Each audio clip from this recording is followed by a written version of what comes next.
ibhaka akanzama ukucoca uSiyani osala hlala phansi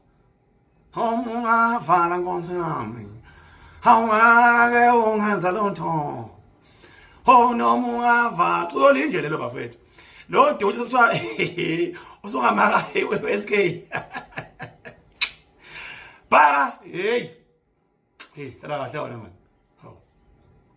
webhaka awungitshela webhaka uyibona ukuthi uyini wena bhaka wena bhaka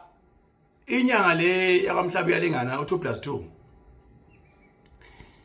whether beyenza content or ibe serious or ibe marketa ibusiness layo angazi futhi angingene lapho mina bhaka uhlangana lapho na bhaka nayo ungena ngapi yona wena bhaka yini yenza ukuthi enye indoda ayidelete ama video ayo ayeke lento eyenzayo ngwabuye kahle bhaka ama video akho ku2 kwi account yakho le qala ngazi ngo07 man bese izothi bhaka wena bhaka uyetelela wena bhaka wena uGwajo lala akasebenzi uGwajo akana umsebenzi uhola through istory through ukuhlanganisa izinto aposte ku YouTube sibuke ahole umfana wabantu uthi wena akasuse leyo nto leyo ke ku YouTube uyini wena bhaka uhlangana naphi nalokho wena bhaka uhlangana naphi neikeshi zabo wena bhaka ungena ngapho na bhaka ekeshini zabo noma kuthiwa wenza ikeshi uGwajo ungena ngapho na bhaka lapho bhaka uTK Zuma uthisha wesizwe wena mhlambe lana awumlandeli uqale manje ukumlandela ngoba lakhe seposte into ka2+2 mina mgibe wayifebe ngiyamlandela mina uTK Zuma uTK Zuma wachaza even okhosini ene interview wathi yena uthatha into esukuyitrenda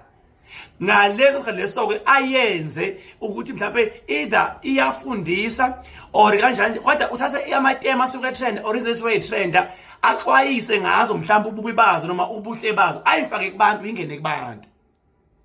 uzosisanganela umfana kaZuma ke manje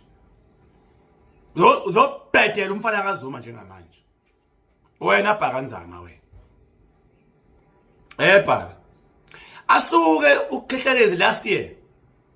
abe lesibona sangasibona sana leso but asi based on ukhozi wathini wena wathi nosigojana uyabhedla usigojana uyasangana usigojana kusho wena nzama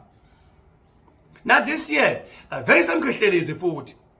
wenza futhi ivideo eveze sasokhozini wena futhi bhaka hey ngazosangana usigojana lapha uyabhedla usigojana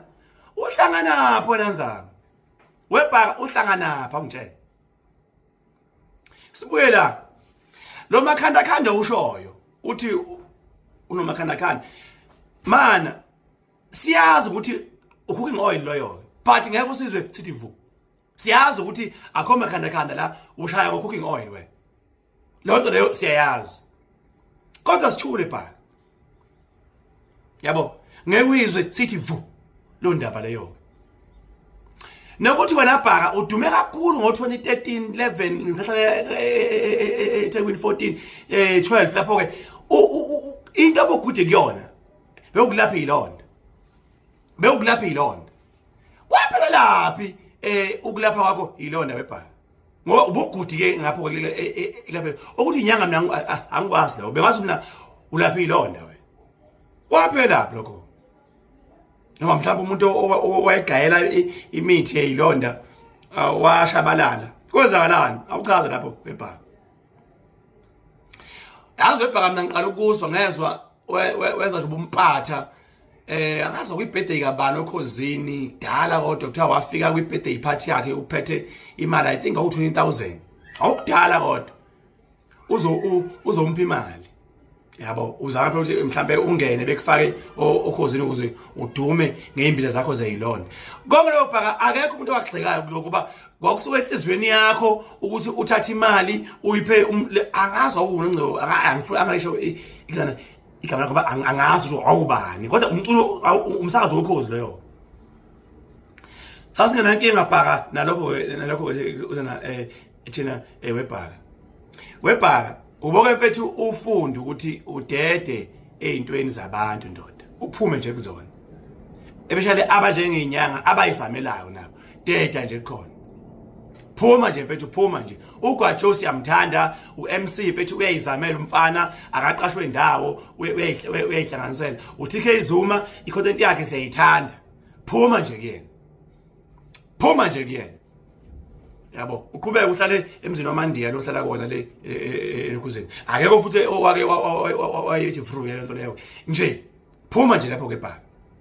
phuma nje baba yekela abantu benkosi bezenzele izinto zabo uyamcika ke manje sokungimela